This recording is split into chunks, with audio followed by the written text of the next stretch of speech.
What if there was an ancient dark wizard that posed as one of the good guys for over 6 centuries? And what if I told you that he had everyone fooled, including Dumbledore and Voldemort? How could a seemingly benevolent wizard pull this off? What dark deeds was he involved with?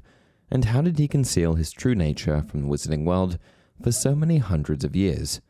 Today we're going to be discussing all of that and more as we dive into the true nature of famed alchemist Nicolas Flamel.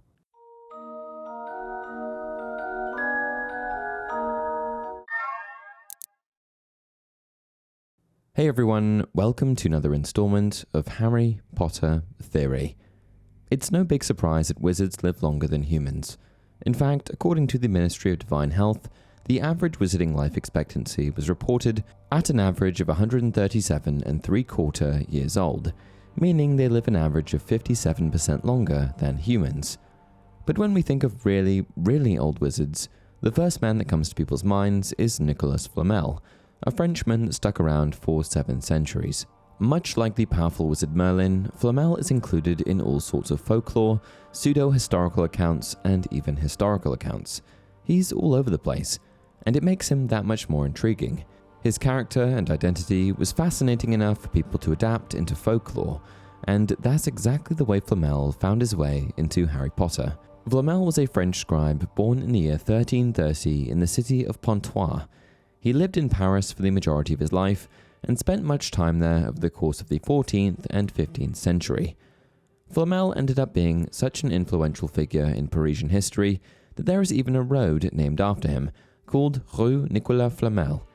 Even more interesting than that, one of Flamel's original houses still exists in Paris to this day, at 51 Rue de Montmorency.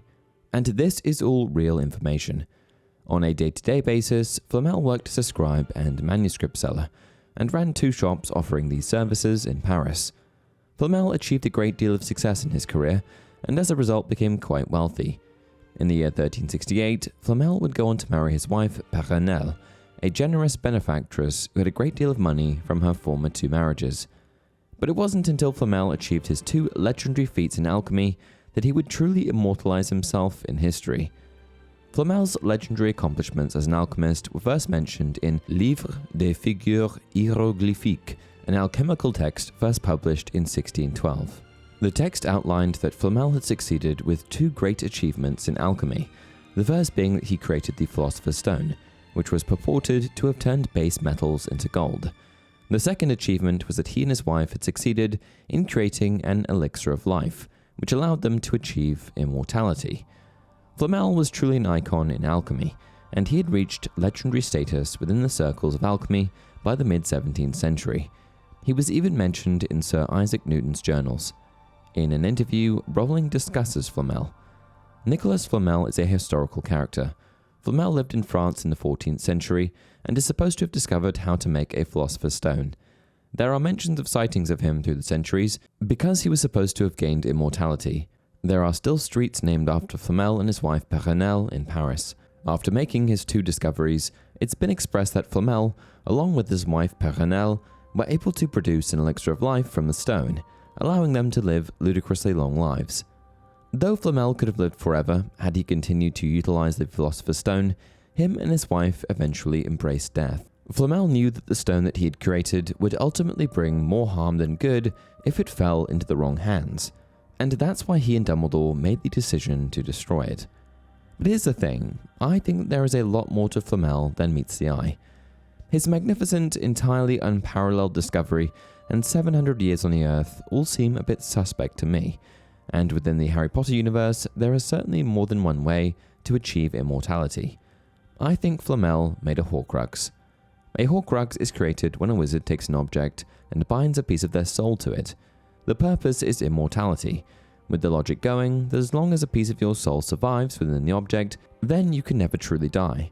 Its magic so dark, so heinous, that it was kept a secret from most of the wizarding world.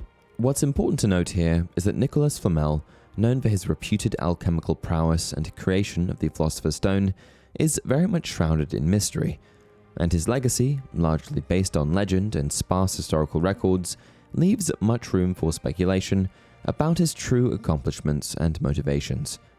And I think the first clue in unraveling this scandal is the fact that the Philosopher's Stone was never duplicated. The Philosopher's Stone is depicted as a small crimson gem with a rough, unpolished surface that glows with an inner, almost otherworldly light. It radiates a subtle warmth, and despite its size, it feels dense and weighty when held. The stone's surface is slightly translucent, revealing swirling patterns within, reminiscent of captured flames or flowing molten lava.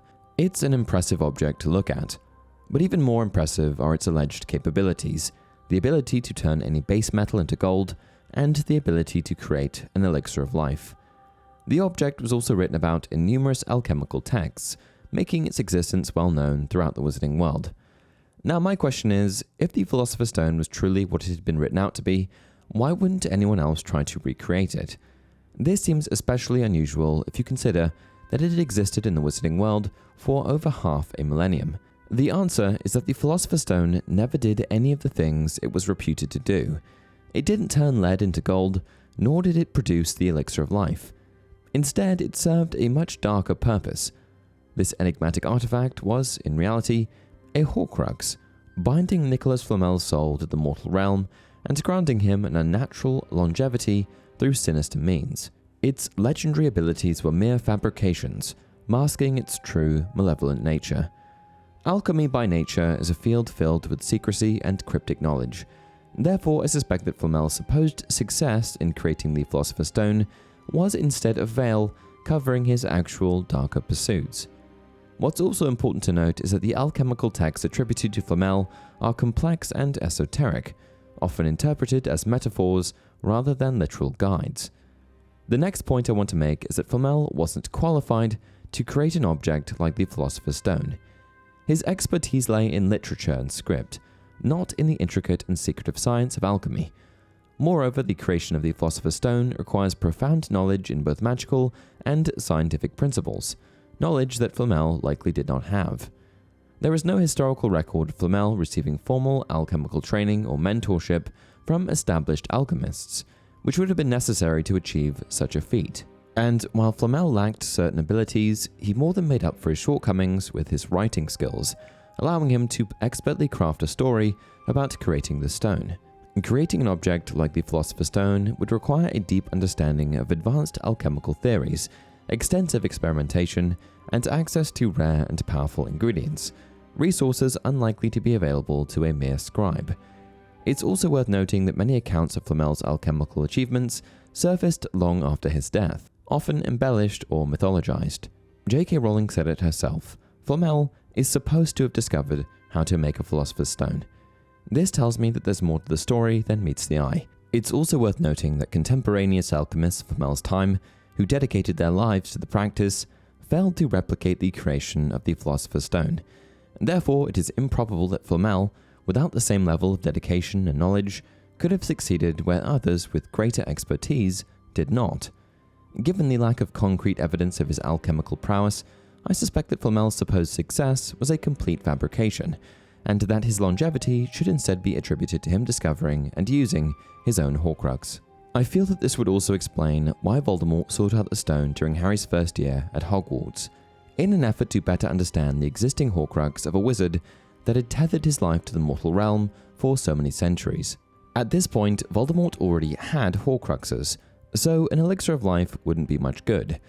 By obtaining Flamel's Horcrux, Voldemort could potentially learn about the ancient and dark magic involved in its creation, bolstering his own defenses and understanding of soul preservation. Furthermore, the destruction or control of such a powerful Horcrux would eliminate a rival source of dark magic, thereby consolidating Voldemort's power and ensuring that no other dark wizard could threaten his supremacy. Voldemort didn't want the stone for its ability to produce an elixir of life. He wanted it to study and then destroy. The only bit of housekeeping that needs to be cleared up here is, if Flamel was tethered to life via his Horcrux, how did his wife Perenelle stick around for so long? And I think that the obvious answer here is that she created a Horcrux of her own. Flamel needed to stick to the story that the stone was capable of producing an elixir of life, and by doing so, he was able to properly explain his, as well as his wife's, ludicrously long lifespan. And because she already had a cover to fall back on, it meant that Perenelle didn't need to be as imaginative in creating a cover for her own Horcrux. What object Perenelle decided to use for her own Horcrux is anyone's guess, but what we can assume is that it too was destroyed when Flamel decided to destroy the Philosopher's Stone. I suppose it is possible that Flamel and Perenelle are still out there, and that the Philosopher's Stone was never actually destroyed at all. But I suspect that after 700 years on the Earth, the couple decided that enough was enough, and that destroying their respective Horcruxes would be the right thing to do in order to pay penance for their dark crimes of the past. And that's it for this video. What do you think? Does this theory hold weight, or was Flamel just a benevolent old genius? Let me know down in the comment section below. Until next time, remember, it does not do to dwell on dreams, and forget to live.